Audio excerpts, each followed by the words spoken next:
üzürdə yemək yemək olmaz.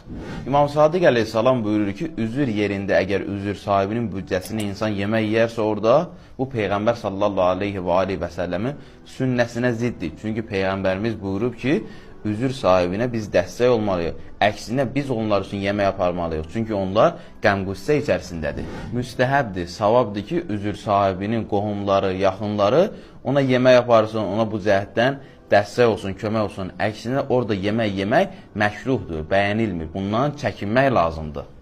İnsanların əksəriyyəti üzrə gedəndə düşünür ki, bəli, mən orada nə yeyəcəm, yemək nə olacaq, öz qarnımı nə ilə dolduracam və hətta bəzən də üzür sahibinin müzakirə obyektinə çevirirlər. Deyirlər ki, filan kəsin üzründə yaxşı yeməklər oldu, bəsman kəsin üzründə pis yeməklərdir, qonaqları yaxşı qarşılamadı.